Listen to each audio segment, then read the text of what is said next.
Start the recording here. All right, welcome everyone to today's Title Topics webinar. These are ALTA's free presentations we've been offering every month on important to you all and other title professionals across the country. I am Jeremy Yowie, Alta's Vice President of Communications, and today we've got a great program lined up on how to drive more visitors to your website and hopefully ultimately lead to more business and title orders coming in your door. Before starting, I need to touch on a few housekeeping items. A copy of today's presentation was emailed earlier today, about an hour ago, to all registrants. Yeah, you can also download a PDF from the Go to Webinar window pane. If you're listening by audio and you didn't get the email from me, you can shoot me an email at jyohe@alta.org. That's jyohe@alta.org, and I'll send you a copy at the conclusion of today's webinar. All participant lines are muted for the presentation. If at any time you have a question, use the question box. We will hold some time for Q&A at the end of the presentation. And as an added benefit, the presentation is being recorded. After it's processed, the recording will be available on Alta's website, and that the address is alta.org/title topics. It's alta.org/title topics. There you'll find an archive of all of our recorded webinars over the past 4 or 5 years. I do need to thank Fidelity National Title Group for sponsoring our Title Topics webinars this year. Their support allows us to continue providing these educational opportunities free of charge. And with that out of the way, let me briefly introduce today's speakers. Joining us are Dean Kalura and Elliot Dill. Both are co-founders of TitleTap, and TitleTap provides marketing solutions to title insurance agents and real estate law firms. And both have given presentations at previous ALTA conferences and really understand your industry, our industry, and the importance of marketing to get business in this industry. And with that, I'll turn the presentation over to Dean and Elliot and let them talk a little bit about their experience before really digging into the content. Yeah, thanks, Jeremy. I appreciate that. Real quick before we dive in, you're able to see my screen okay? We can. On your side? Okay, perfect. Well, thanks, everyone. We are just going to kind of jump in. We appreciate your time and carving out a few minutes for us to share. If you're plugged in, we're about to dive into how to build an effective title insurance website that drives more visitors, title quotes, and orders. Just a little bit about us. My name is Dean Kalura, and I spent about 10 years in the title business out of the Tampa, Florida market. I worked for an attorney and kind of wore all the hats and helped them to grow from about 1 office to 16 offices statewide, and in that track got licensed as a realtor. To date, I'm still active. I've been doing that for about 12 years. It's a small family practice, so I speak realtor and I speak title. Elliot, you want to give a little bit about your background? Yeah, sure, Dean. Can you hear me okay? Yeah, I got you loud and clear, man. Okay, fantastic. Jeremy, thanks for having us today. Unlike Dean, my background is a little bit more on the technical side of the business. I spent a number of years as an IT consultant, specifically for real estate attorneys, title agents, and mortgage brokers and those sorts of things. So I was the guy that came in and set up your closing software, set up your email servers, so on and so forth. So that's where I got my start in title. Both co-founders of TitleTap. I'm the CEO and Elliot's the COO. And it's just important to know what we're going to talk about today. We live every day, and we're in the front lines of actually doing the stuff we're recommending for agents and attorneys across the country. So we live what we preach here. So with that, our goal is hopefully for you to have some takeaways today. We're going to cover 3 easy ways to be found in Google, 4 steps to localize for your market, 3 tips to really drive qualified traffic, and we're going to touch on a few bonus items as well. So it should be fun. Now, to kind of get things kick-started, Elliot, I'm going to pass it on to you to get us started with the 3 quick ways to be found in Google. Yeah, thanks, Dean. So one of the first things that we get asked once we launch a site is when is my site going to be found in Google? or some variation of that question. And the thing to remember here is that a nicely designed website is still not great if it can't be found. And so the easy way to do this, basically step one in this process, is by submitting your site to Google. And there's a very easy way to do this, and it's called Google Search Console.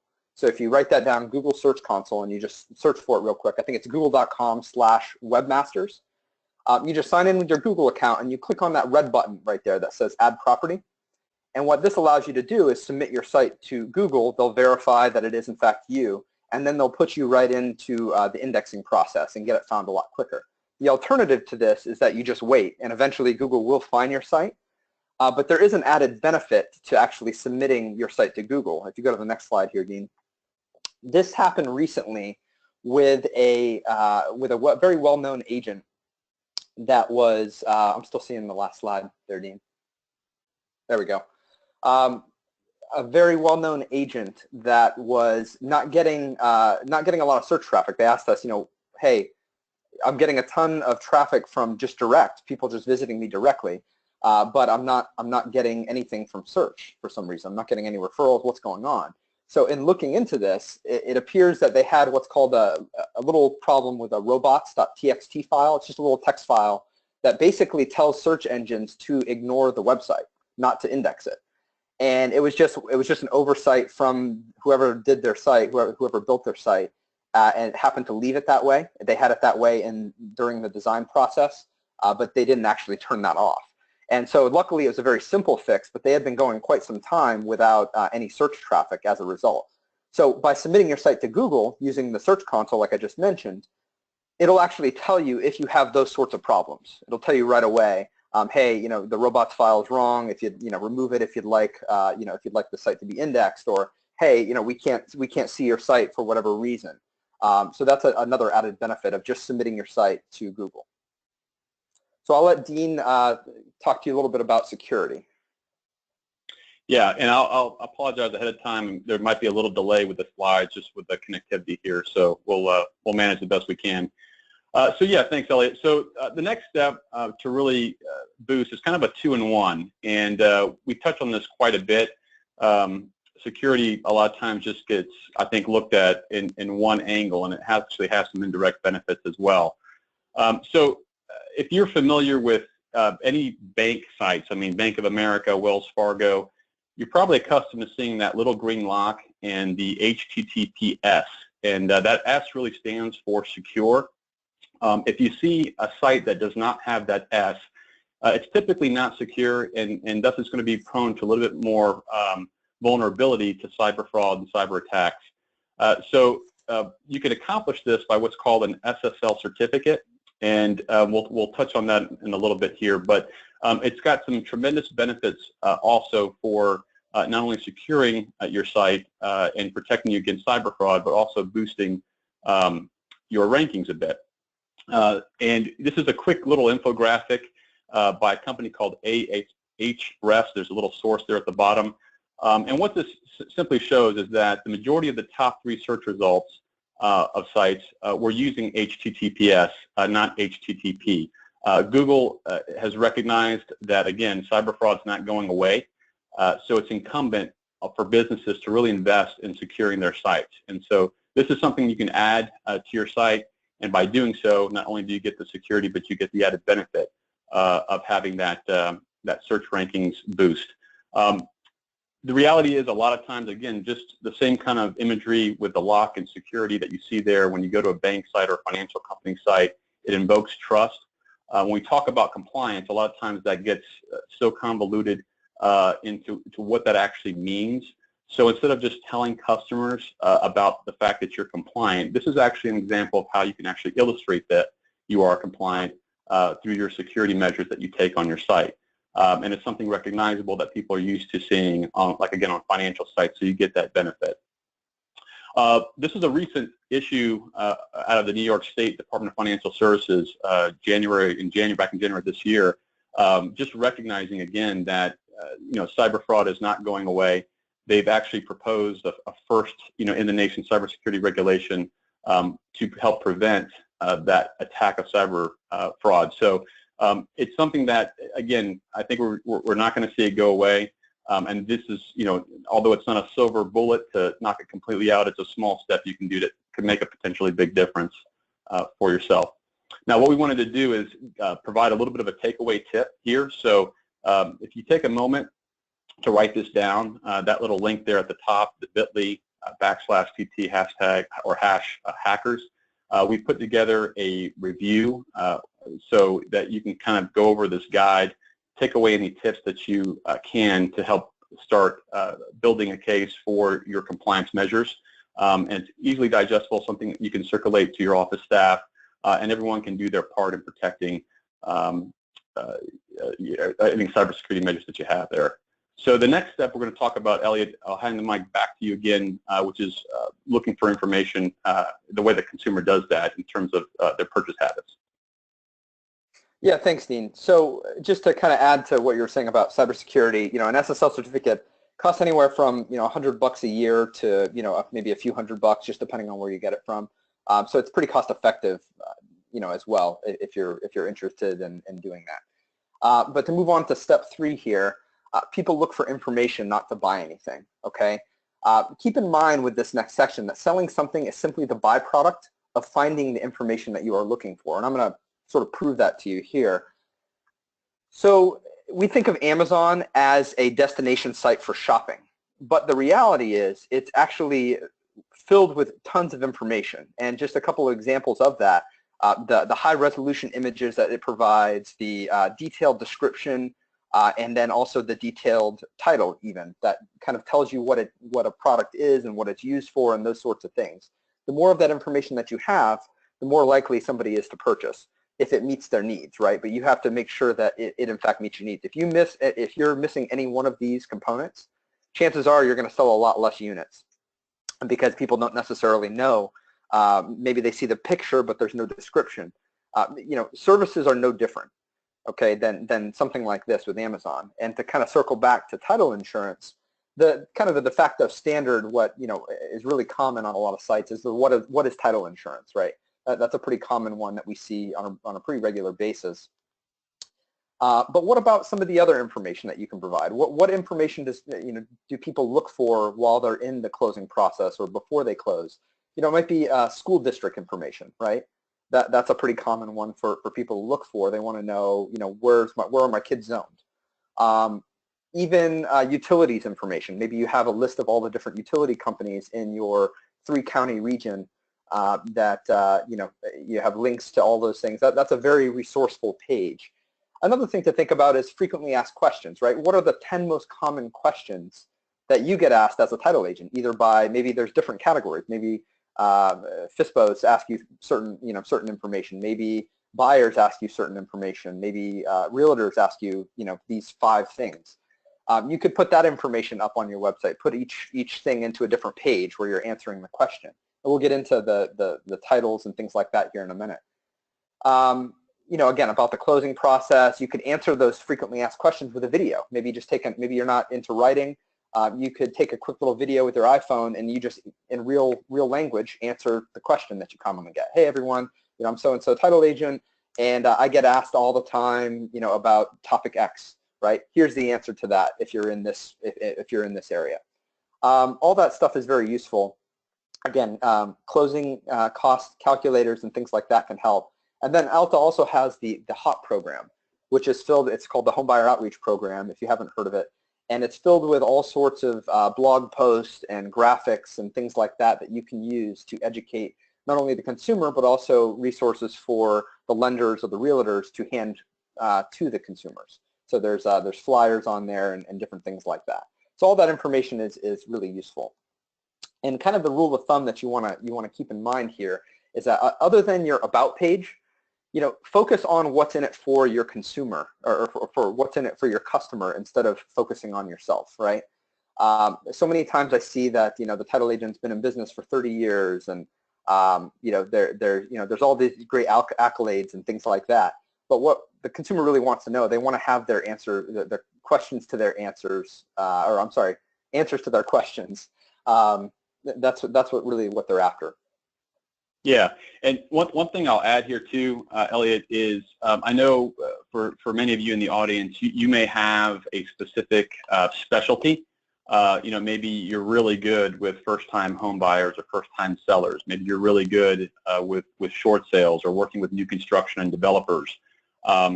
You want to highlight those core competencies because many times, you might have a realtor or even a consumer that's dealing with a specific situation. And you want to be able to connect with them at that level, right? They're looking for not just any title agent or real estate attorney. They're looking for someone that has experience in X, Y, Z. Maybe they're, again, going through a short sale situation. Maybe they're an investor looking to only work with companies that have experience with REOs and bank-owned properties. So make sure you take a pulse of your audience and customers, understand their needs and project that so that you can connect with them at that level. Yeah, that's a great point, Dean. Thank you. So just to recap what we went over here, people are actually able to find you and your business faster and easier if you submit it to Google, okay? And Google and Bing has something similar as well. So choosing your services is just a byproduct of finding the information that somebody is looking for, okay? So you want to make sure you have that information just like what Dean was just talking about. Have information on specific scenarios, even if you have multiple specialties, even if you've dealt with, first-time home buyers and people, buying a their home for retirement. Put all those different pieces on your website because when they read it, it'll connect with them and they're more likely to use your services as a result. Security not only helps you build rankings, but also trust as well. And focus your content on what's in it for your customer. So Dean, if you want to kind of dive into the next section here, if you don't have anything to add. Yep, no, that's good. Cover the 4 easy ways to now start localizing for your market. The first step in this process is, something that you've probably heard many of you for some time now, but for some, maybe you're still, not aware of this. So it's such an important piece that we want to make sure that we include it in this presentation. And that's being mobile friendly. And what we mean by that is, and if you look at this illustration, it's really having your site come across professionally across any type of device, whether it's a desktop, a smartphone or tablet. You want the ability for the site to project any kind of text and imagery and have it reshaped and formatted to the size of that device. So if your site right now, if you looked on your phone or tablet, you just did a quick search for your website, and you're having to pinch or expand to read the text, or maybe like half of the page is falling off of the screen, it's most likely you're not mobile friendly. And so you'll definitely want to pay attention here to make sure that you get yourself mobile friendly as quickly as possible. So you might be asking, well, why? Why is it important? And the result of that question is that when someone searches today from a phone, those results are actually automatically localized. So it's not going to pull in sites in terms of the top search results if you're not mobile friendly. It looks for that parameter. It's one of the first things it looks for. Is the site mobile friendly? Is it going to be a good user experience if they pull it up on one of those smart devices? And the reason behind that, again, is because over half of Google's traffic is coming from mobile devices. So, and that statistic continues to grow year after year. Mobile first is really a trend that's growing quickly, and it's something in 2017 that is expected to, Google is looking to change the way they give priority, and they're going to give that priority to mobile websites over and above desktop. So again, it's one of those things we really can't ignore because you're going to start seeing more and more penalties for not being mobile friendly. So again, strongly encourage you guys taking the steps to getting your sites mobile friendly if you're not already. All right, Elliot, I'm going to pass it back to you to talk about the page titles and content. Yeah, thanks, Dean. So the biggest thing to remember here is that, and the thing that we see so often is that your business name is actually the least important part of your website and your page titles. It is important, but it's definitely not as important as some of the other stuff that we're going to talk about. And the reason for that is because people don't necessarily always just look for your business in Google. They typically know your website if they know who you are.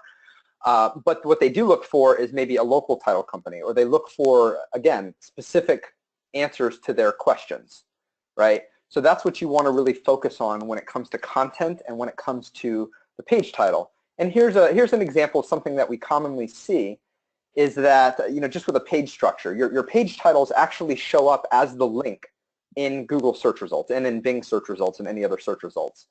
But what we often see is the title company, the name of the title company has the focus, and maybe they have some sort of slogan or something like that. And then the page itself, the information that's on the page kind of gets the back seat, and it drifts off to the end there where there's the ellipses. So a better example of how you'd want to sort of structure this is if you see here, we've put more of a focus on the page title being the information on the page and localizing the information.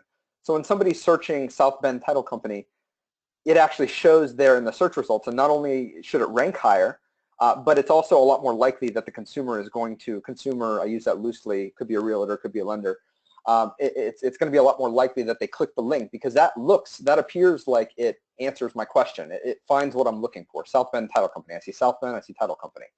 And so I'm likely to click that link. And here's another example, a deeper example for, say, going back to that information that you can put on your site, answering the common questions that people might have. What is the 3-day closing disclosure rule? Now I've put the focus again on the answer to the question at the very front of the page title, and then everything else kind of takes the back seat to that. The localization and stuff like that. The nice part about this structure here that's on the screen is that, say I'm searching from a mobile device and I'm not searching South Bend, but I'm in South Bend or I'm near South Bend somewhere, and I do this search. This result is a lot more likely to come up because I have South Bend in my title. There's South Bend in the page somewhere, which I'll go into in just a minute. And then looks like it's really answering my question. So that's how, in a nutshell, this is kind of SEO, today and how it works. It used to be very technical, and now it's very, it's more related to the question that's being answered and page titles and the content and things like that. So I hope this makes sense, but let me go into a little bit of a summary here on how you can modify your content. So number one here, and those numbers didn't show up for whatever reason. I don't know why it shouldn't be 111. It was lost when we exported this. But so number one there, modify content. Rephrase titles for what is searched. And the example that I'm going to give that's just kind of the de facto example is that a lot of people have a page that's called title insurance on their website, and it might explain a paragraph or maybe a whole page of what is title insurance. Well, instead change that page title to what is title insurance, or do I need title insurance, or how does title insurance protect me? Something like that, where it's a phrase of what somebody could be asking, right? So you want to change your page titles instead of just being title insurance to be, to answer a question. The second thing that you can do there is add local keywords to the page. And so this kind of goes back to one of the things we talked about earlier as well, about local search and those sorts of things. But having a blurb on each page or on many pages that say that basically you do business in this city or you're located in this town, and those sorts of things, it adds to your ranking. So even if somebody's not searching, Tampa Title Company or something like that, if they're located in Tampa and they search for title company, it's a lot more likely that your page is going to show up because you have information on your site that is related to Tampa. We're kind of, we kind of mentioned that earlier, Dean did, where mobile and local is kind of merging together into one, okay? So it's very important that you start putting those things on the different pages of your site. And lastly, if your website allows for it, add local tags, add like, Tampa Title Company, Tampa Escrow Services, those sorts of things in your categories and in your tags on the pages that you create. It'll really help your search ranking. Yeah, so one thing I do. Yeah, go ahead, Dean. Yeah, just one thing to bring up. I know we get from time to time a lot of customers tend to struggle with content, and so when we talk about rephrasing and getting into the mindset of your customer, just a quick tip to help with that. If you have some VIP customers, you got some top realtors, lenders, investors, one or two that you would call a friend, as well, that could give you some honest feedback. It's okay to ask them, hey, when you Google something, how do you search for stuff? How do you search for topics related to what we do? You'd be surprised, and it's coming from them directly. That is your base. So if you need some ideas on how possibly to rephrase some of the content to tune it up to how the consumer is behaving, it's okay to ask the customer themselves, some of those habits, and that might help springboard, some thought around how you might rephrase some things. All right. Hey guys, this is Jeremy. Real quick, we did have a question, right on this topic of how can Sure.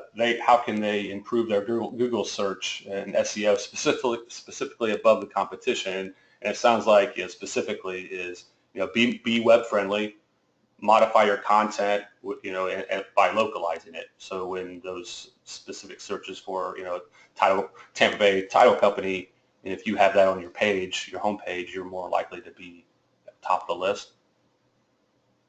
Yeah, that's correct. That's correct, Jeremy. And just to kind of add to that, if you want to see an example of this in action, if you go to any city and you just search any city title company, wherever it might be, chances are one of the most popular sites in that search is going to be the title company that's named after that city. So call it Austin Title Company or Tampa Title Company or New York Title Company, things like that. And that just kind of, they kind of get the benefit because of their name, and inadvertently they rank high as a result. But you can still do that, and you can still compete with those companies, just by modifying your page titles and the content that's on it in that way. So, but we can answer more questions about that at the end if there are any more. Okay, yeah, let's go ahead and move on. Thanks. Sure. So go ahead, Dean. Yeah, so the next step here that we're going to discuss is claiming business directories and getting reviews. And this is something specifically if you, let's say you don't have a mobile-friendly site just yet. If you do this, this is definitely better than not having anything at all, because a lot of these sites are mobile-friendly and they're heavily trafficked, and so you'll get some indirect rankings benefit out of it. So many have heard of companies and sites like Yelp and BB&B, Google Places being local, Facebook. These are all sites that have, and some of you maybe have even seen a spot or an advertisement to claim your business, right? So we're going to touch on that a little bit here. And you might be thinking, well, why is this important? Well, the reality is 89% of consumers, they search for local businesses on their smartphone at least once a week, and 58% search that at least daily. And this is kind of a little example of what we're talking about here. So, if someone is searching for a company online, the company that has registered their business on a specific directory, in this case, in Google, they're going to look immediately at, star ratings and, what others have to say about them. And, we all do it. I mean, many of us that do any kind of due diligence online, the first thing we do is Google that company. And many of us look at reviews, they look at star ratings before we make any kind of decision going forward, because again, it displays trust and it's something that allows us to move forward because, again, we've done some research. So it's really important that you've registered, and there's quite a few. I mean, there's over a dozen out there. Many of them are free, and all they really require is for you to go online, register the business with your address information, your phone number, hours of operation. Depending on which directory you apply for, they'll send you a little card in the mail. A lot of them will have just a code, and that code is a validation code that you are a real business. So they'll give you a little website to go to. You plug in the code, and you become validated. And again, many of them are free. It just takes time to do that. So you want to focus, chipping away at this at 4 or 5 of them, to at least have some kind of presence out there, and then really to start, promoting your reviews. What you can do is actually ask folks, and I know a few agents that do this on a pretty regular basis, but if you have directory sites that you're registered at, at the end of a closing, if it's been a great experience, you want to encourage them to leave a review. I know many of the customers we've talked to send an email out with a link to that directory so that the customer can leave a review, leave a star rating. So, it's just, again, that's where the customer is going. Nothing against testimonials on a website. I know a lot of customers do that, and that's still okay. but more often than not, people are, Googling you as a business. And the important thing to note is even if you don't have one of these directory sites registered out there in your business, it doesn't prevent someone from leaving a review out there. So, on the counter to that, sometimes there's a fear, well, I don't want, a bad review to be left out there. And the public can leave a review, good or bad, whether you're out there or not. So it's better to kind of meet those reviews head on and show that, you're making an effort to respond. That becomes a question a lot of times when we're giving talks about reviews. And, you can easily, try to take some things offline. Today's age, if you see companies that have, all 5 stars and they're absolutely perfect, and a company that has 4.8 stars, they have, 9 great reviews, 1 not so good review. The consumer, understands that sometimes there's just some customers you're never going to be able to please 100%. So maybe it's the customer, it wasn't the business. If they've had 9 out of 10 reviews that were good. So, these are just building blocks that you want to start chipping away at. But this is becoming more and more how a customer does research on a business and then decides whether they want to move forward or not.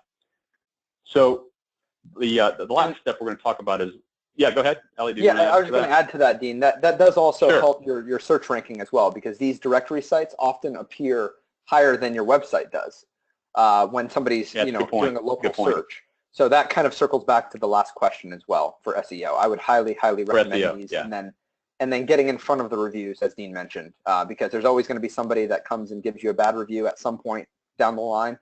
You might as well have 10 positive reviews to kind of combat that one negative review that's coming. So yeah, spot on. All right, so step 4, localizing your photos. Ellie, you want to take that one on? Sure. So this is a little bit more of a subtle tip, but it is important that, oftentimes people will ask us, well, what kind of photos should I use, and those sorts of things. We typically recommend either using people, having images of, real high resolution photos of people, or localizing the photos as much as possible. So just by looking at the arch, you sort of know where this title company is located just from glancing at the picture. You don't have to go to the contact information or anything like that. And it's very subtle, but what you're trying to do is make a connection with the prospects in that market. Same thing with any kind of ads or anything that you do here. When you think of a yellow cab and you sort of see the background there, you kind of have a picture in your mind. You know sort of where that's at. So, just something to kind of keep in mind. And then just to kind of build on this point, one of the other things we get asked is, well, I don't really, I'm not in a big city. I don't have any landmarks and things like that. This next image is kind of a locally famous bridge in Jacksonville. If you're not in the Jacksonville, Florida area, you have no idea what bridge this is. But if you are, which are the prospects that you want to attract anyway, then it makes a kind of a subtle connection that I sort of remember in my head. So again, subtle, but it is very important. So just a quick recap of localizing. Be mobile friendly. Mobile search is becoming local search, and those are kind of merging together. Local directory profiles are fantastic, and they rank high. Get reviews on them, and like I said, they show it first in search there. Optimize your content and page titles for local keywords. Again, that's the localizing again. And using photos when possible, locally recognizable images and things like that to connect with your market is another important thing. Dean, do you have anything to add there before you go into the next section? No, just again, as we're going through this presentation, the key is, target 2 or 3 things that you can take on and take action with. I know this may come over like a lot of information, but if you can pull 2 or 3 nuggets to just chip away at as we go through this, jot those down, put a star by it, and making subtle progress like this, you'll start seeing those results kind of shift. But no, localizing is absolutely a priority in the way you're getting found today. So hopefully you guys pulled away a couple nuggets there. So yeah, three simple tips to drive qualified traffic. Okay. Go ahead, Dean. You can yeah, go I'll take this first one. Yeah. So the first step here is really to have a single call to action of what you want that you user or that consumer, that prospect to actually do on a specific page. The worst thing you could do is have a site that looks like this. And this is a real site. It's the world's worst website ever. You can Google it. But yeah, what do you do, right? I mean, what do you do? There's stuff everywhere. And so it's hard to put a focus on where do I go for what. What would be a little bit better is we kind of take a look at this example from Amazon is there's a specific targeted action that they want you to do here, and I'm guessing you can kind of see what that is. It's the only highlighted button, which is to add to cart. You have another option too, which is to add to your wish list, but they've done a really nice job at putting that kind of front and center as a call to action to kind of encourage you to add to your purchase.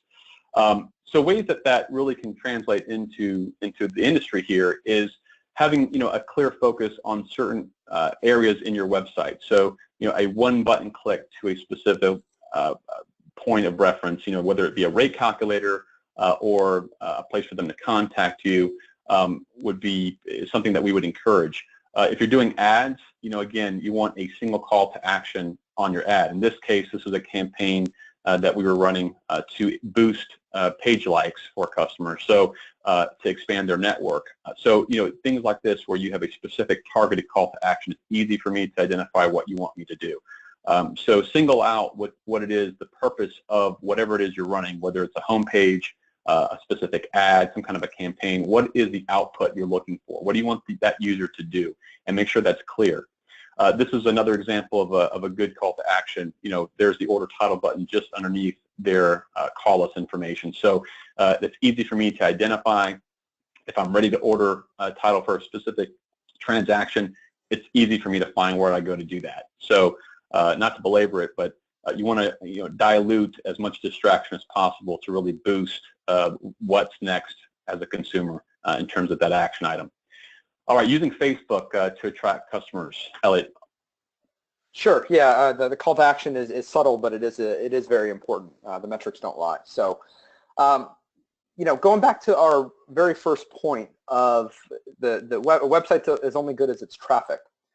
Facebook has really become a fantastic way to get the people that you want to visit your site to actually visit it. And we're talking about obviously realtors, lenders, people selling and buyers. And in particular, Facebook's ad system, their advertisements, they're more like promotions than really advertisements, because you don't encourage them to go to anything to buy, but you do promote things like articles and pages, maybe the what is title insurance page or whatever it might be. But their targeting has become fantastic, and you can target by different income brackets, likelihood to move. So every time you click on a realtor.com article, or maybe you click on a bunch of Zillow articles or whatever it might be, Facebook will tag you with a likelihood to move tag that advertisers can then use to promote certain pages and things like that to that user. Job title or employer, location radius, you can go up to 50 miles around multiple locations. So if you have 3 locations, you can go 50 miles around each of those locations. And interest. Interest might be used for something like golf. Maybe you want, maybe you live in a big golf community or something like that, and you want to target people that actually play golf on a regular basis. You can see that they subscribe to Golf Magazine or have liked Golf Magazine's Facebook page and those sorts of things. You can target those folks. So a real-life example of this, you can specifically target, say, realtors employed by Keller Williams that live within 32 miles of your office and make at least $75,000 a year. You can stack those different demographics on each other. Just to give you an example of how powerful this is, at this time when we ran this ad, we only had maybe 150 followers or so, but with the targeting that was allowed, we were able to reach over 33,000 people in about 10 days.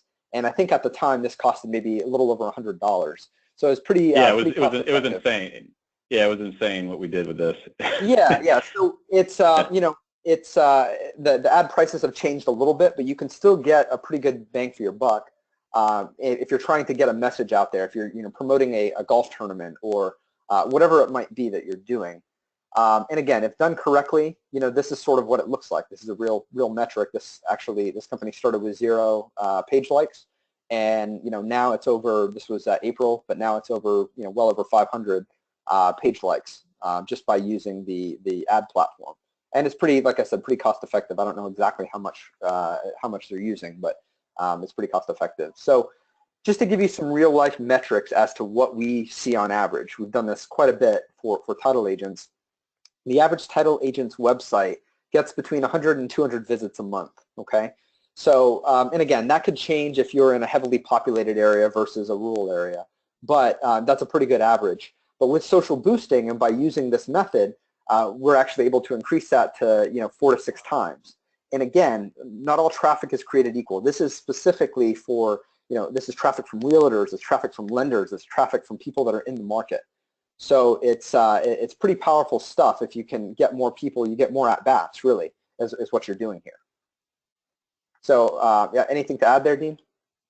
Yeah, before I go on to step 3, 2 quick things. One is, I remember when I was working in title, I mean, we did a lot of charity events and didn't have the access to, Facebook's ad demographic engine at that time. And, we did it the old-fashioned way, just direct mail, door knocking, things of that nature, not knowing, and we did coincidentally do a lot of golf type charity events. And, you can walk into a brokerage not knowing if the agents there like golf, don't like golf, but with this, having the ability to, push out to agents of a specific brokerage that's within, driving distance of where you're going to be, that inherently have an interest in golf, I mean, that conversion would have been, way better than what we did.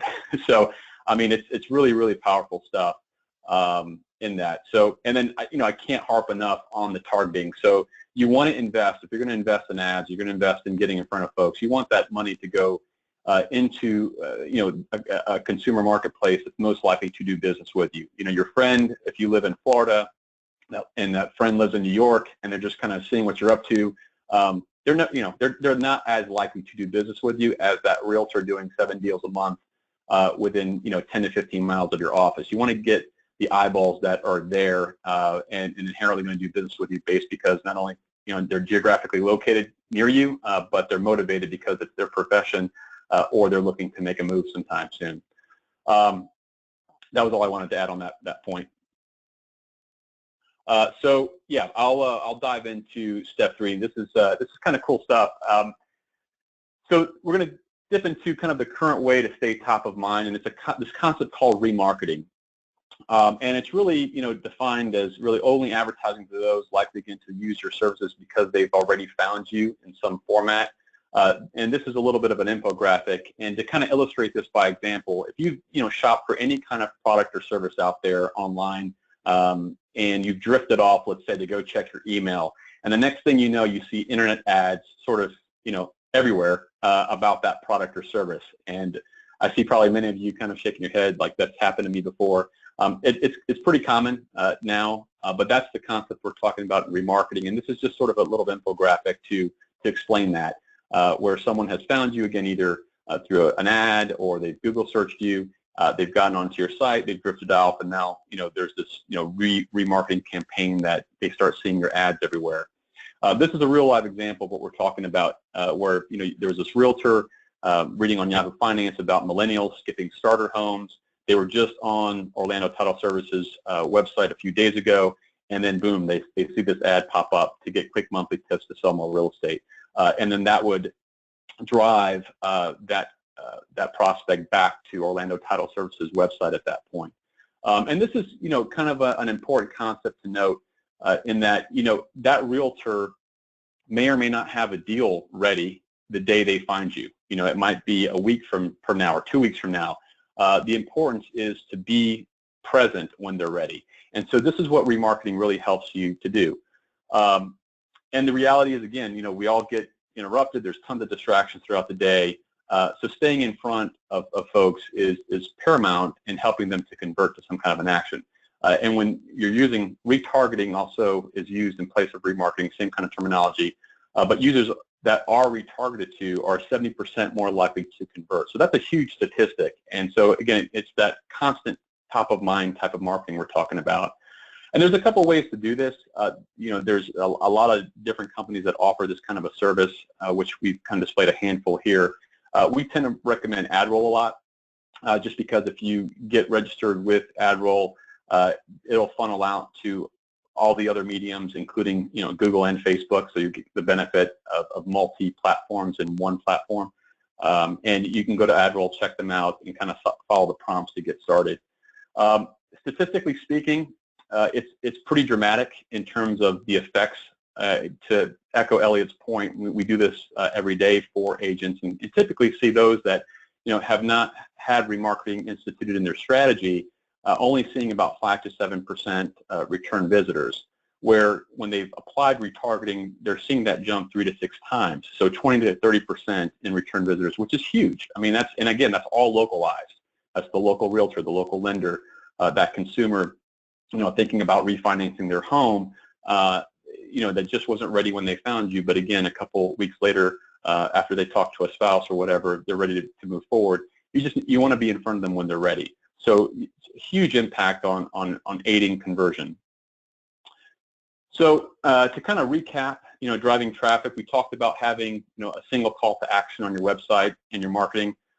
Elliot touched on Facebook having a very rich demographic back end in their advertising engine that really helps you to isolate those realtors and lenders, for sale by owners, or even sellers that are represented, and buyers, and getting them all within some geographic tract that's close to your business, and that are, these are folks that you can layer in by interests.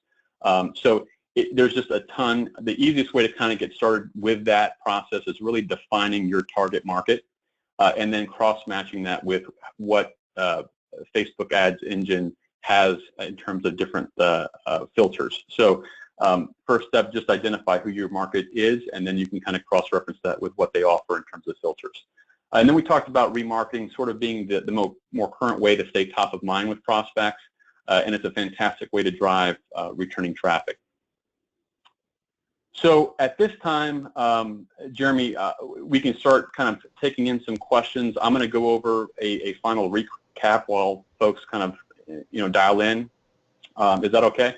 Yeah, definitely. Yeah, thanks for the good information you guys have already provided attendees on getting found out on the intrawebs out there and driving traffic to their websites.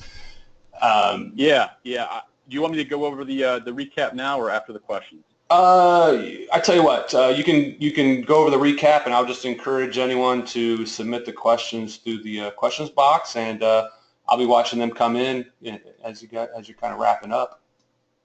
Okay, yeah, that sounds good. All right, just to kind of tee us off on the recap, the first section we talked about was 3 ways to be found in Google, and the first thing we kind of touched on was that people really look for one thing online, which is the information they're interested in. So being sure that you have content that reflects that is really important. We also touched on investigating the Google Search Console, making sure that your pages are being indexed and that you register all your website assets with that console. And then we also talked about security, not only being a benefit to deter criminals, but having indirect benefit to boost your search rankings as well, because Google is putting an emphasis and priority on sites that are secure. So that's that SSL certificate that we touched on. The next section we went over was the 4 steps to really localize for your market. It's really the current way to boost SEO. So you want to make sure that you're mobile friendly, and that you've gone out and really claimed as many business directory profiles as possible. We touched on Yelp, we touched on Facebook and Google and Bing. There's dozens. So get your top 4 or 5 at a time and just start registering. A lot of them are free, and so it takes nothing but a little bit of time to do. And then with that, take an offensive stance on really getting reviews left on those directory sites. Getting ahead of any not so good reviews is better than not having any presence at all and people just leaving reviews at will without any kind of response from you. So highly encourage that particular step as well. And many of those sites, again, are highly trafficked, so you're going to get some SEO benefit from just being on there. We touched on changing your website titles to, again, reframing that to how people search, and potentially asking 1 or 2 friends of yours that are also customers, how they search, what their searching habits, that might give you some hints on how to rephrase some of that content. And then also localizing your photos. So pick a local landmark, pick a local image that people can relate to in your market that will instantly kind of create this trust that you're from the area, and that helps to just, again, build that rapport with the local market. And then lastly, we touched on 3 tips to drive qualified traffic. So again, peeling away all the distractions on your website, really singling out a call to action. What do you want that page to promote, right? What's the action that you want me to take if I go to that particular website or that particular ad? Having a single call to action is really important. We touched on Facebook website ads and having, that it really has a great, robust targeting engine in the back end. That's what we just touched on there. And then retargeting. So, layering that strategy with top of mind that's more current, and that, the consumer has found you, and now, you just need to be present as soon as they're ready to make a decision. You're out there and in front of them, encouraging them for the next step. So with that, Jeremy, I'm going to pass it on to you, but this is kind of in closing, also a way for anyone out there, if you do have a question we don't get to, feel free to reach out to Elliot and I at hello@titletap.com. Happy to answer any questions that you might have. Elliot, do you want any other comments before Jeremy kicks off some questions? No, that's it, Dean. You covered it. All right, good. Because, thank you, everyone, and thank you, Jeremy, for having us. Yeah, no problem. Thank you. Yeah, Dean, as you were recapping, the questions are coming in actually fast and furious. So we will try and do a kind of a fire round here and get through as many as we can. Okay. So one of the themes are we're a small company. We haven't built a website. Any quick suggestions on platforms that title company could develop a website kind of quickly and look professional? Yeah, there's a couple out there. The one that we typically recommend is, and what we use, is WordPress. We use a modified version of WordPress, but there's some other ones out there like Wix and Squarespace. Those are all fine. Really, what's important now is the content. Circling back to some of what we mentioned before. So hopefully that helps. But the information that you have on your site now is far more important than the technical details of like platform and things like that. 5 years ago, it was more on the technical side, but really Google has shifted and put more emphasis on making sure the content answers the person's question. Yeah, and if you're kind of puzzled as far as okay, WordPress, great. What do I do? Dean and Elliot can help you, or utilize people utilize anyone in your family. Millennials who may be in college, and you could have an intern or something that someone who is digital smart. They'll probably help you figure it out. Also, as Elliot mentioned, content. That was a kind of a common question as well. Where do I go to get content? They did mention it briefly. I'll give a small plug.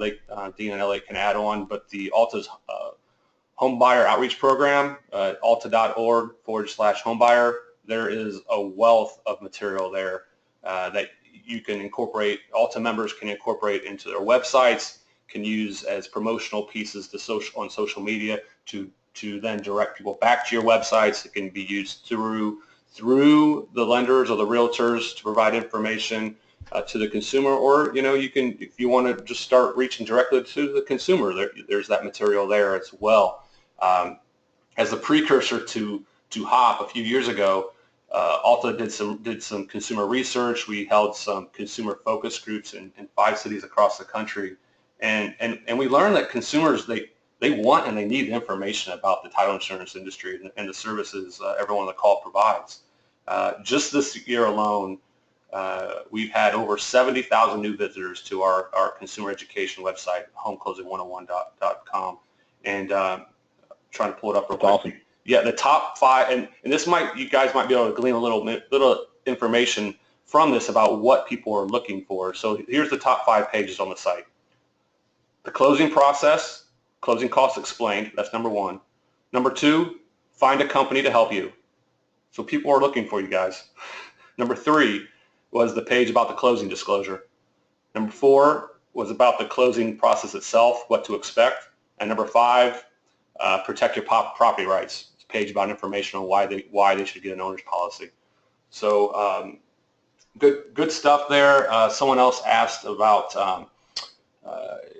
what are keywords that people are searching. I think you can maybe use those top 5 pages to glean some keywords.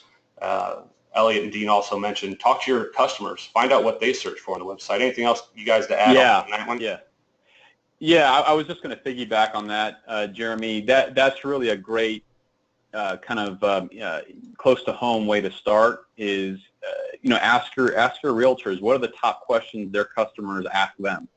And if you can get a top 5, top 10, and you chat with 1 or 2 or 3 of your top realtors or lenders, investors, that would help kind of focus your attention, and you're going to start seeing a pattern there. So with that intel, you can then formulate good content points to kind of get that kick started.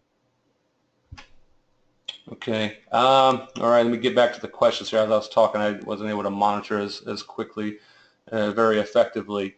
You might need to speak to your company's attorney. I'm not an attorney. I don't believe Dean and Elliot are either. Any different rules for Nope. marketing to consumers between if you're a title company or a law firm? I can't give advice on that. I would seek counsel on that one. Yeah, I'd echo that as well. I mean, obviously, anyone wants to be aware of RESPA. So. Yeah, I mean, the one general rule. This is not legal advice. We aren't attorneys, but staying away from any kind of finite claims. Like you are the #1 at XYZ. Things like that. We've heard down the grapevine or what you want to try to stay away from. But I would echo, Jeremy wholeheartedly. Any type of content idea that you're looking at that you think is in a gray area, it's best to just consult your attorney to get approval or not. All right, here's an interesting question from Tim. He's looking to target C-suite executives at banks, law firms, building companies. So basically, not the consumer, but people who are going to refer business. It sounds like you guys touched on it. If you're doing it through Facebook, you can get specific on those parameters and target those people with those demographics, right? Any other color you want to add there on how you could, maybe different platforms and how you could target different people? You want to take that one? For that, a good one to probably look into, it's similar to Facebook, it's a bit more expensive, but LinkedIn. So if you are writing your own content, LinkedIn has basically where you can promote an article of some sort. So you write an article that maybe would appeal to the C-level executives or whatever it is you're trying to target, and you can go into LinkedIn and you can check off that box and you can kind of filter those demographics, very similar to what you can do on Facebook. The difference between the two is that Facebook is quite a bit more cost effective. Usually with LinkedIn, the minimum cost per click is about $2, so $2. On Facebook, you can get clicks for pennies. But you may be able to find people a little bit easier, find that market a little bit easier on LinkedIn. Okay, and Colleen asked about videos and radio commercials. I can add a little color here. Also, what we're doing, June is National Homebuyer Month, so part of that we're doing a whatever you call home campaign, and we are marketing directly to consumers in a couple of places. One on Pandora, 5 different metro markets across the country, specifically targeting. They have a filter. You can. I don't know how they do it, but they do have a filter that knows people who plan to buy a home in the next year. And we're targeting 24 to 35-year-olds. And the message is, if you're in the market to purchase a home, make sure you get an owner's policy to protect your property rights, and it drives them back to homeclosing101.org for more information. And we're also doing a campaign, a YouTube ad campaign. So we created a short video, again, driving people to homeclosing101.org. I set a very, very small budget, $20 a day, and it's generating 900 to 1,000 views every day to the video, which then ultimately directs them to our education site. I mean, also we're trying to raise awareness about the benefits of the industry and why you should work with title company, why you want to get an owner's policy to protect your property rights. Obviously, you guys, you're obviously driving awareness of your brand, and then ultimately, to do business with you. Any other advice there, Dean or Elliot? No, I think that covers it for now, Jeremy. And I've heard that both of those were in fact pretty effective. I know Wayne had told us the Pandora one was pretty effective for his purposes. So It is. Pandora costs a little bit more, but we have gotten good results, and we've actually been doing it for the past few years. Kind of wrap up. We are actually, at the top of the hour. If you guys want to give maybe an additional little plug, someone asked, what is Title Top exactly? So if anyone is intrigued about you guys, I'll give you guys, a little 45-second promo if you want to talk about, what you guys can do for people on the call. Sure. Yeah, sure. Thanks, Jeremy. So, Title Tap is an online marketing platform specifically tuned for title agents and real estate attorneys. And so, our mission is basically to convey the best, version of yourself online. So we touch on everything from websites that are secure and optimized to email marketing, video marketing, social media management, and tools like mobile app calculators. This is our only niche. We've lived the business, and we only focus on this particular market. So we're very up to snuff on all of those best practices. Obviously worked a lot with Jeremy and the team there on staying ahead of things. But yeah, happy to answer any questions and really meet any of those questions kind of where you are and build from there. The most important step here is just to take some kind of action, right? Just take some action to better yourself, better your business, better your brand, even if it's one thing. That's really what our philosophy is all about. Okay. All right. Thanks, Dean. Real quick, Lisa, yeah, please share the information. I don't think Dean or Elliot mind you forwarding the PDF that you probably got. Again, this webinar is being recorded. After it's processed, we will have it available on Alta's website, and everyone will get a link to the recording once it's available.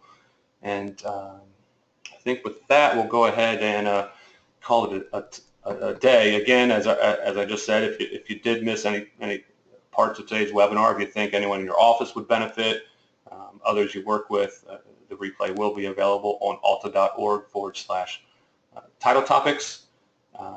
Again, if you're interested in hearing more from Dean and Elliot, they will be speaking at Alta's Innovation Boot Camps. We have 2 coming up, one next week in Nashville, and then one in August in Baltimore. And you can go to meetings.alta.org/bootcamp for more information and to register. Looking ahead to July, we will have speakers from Fannie Mae and Freddie Mac who will be discussing the current state of electronic mortgages. We'll be looking at the role title and settlement companies play in the process, and how it can give customers an Amazon experience, and why you need to be e-ready. So watch for registration information about that webinar. And with that will bring us to the conclusion of today's presentation. Thank you again, Dean and Elliot, for sharing your expertise in this area. I'd also like to thank Fidelity once again for sponsoring today's webinar. So with that, I hope. All right, thanks, Jeremy. Yep. Thanks for having us, Jeremy. This was fun. Hopefully, all right, thank you. Yeah, everyone got some good tips. Yeah, definitely. All right, I hope all the listeners found the presentation useful. Take care, everyone. Bye.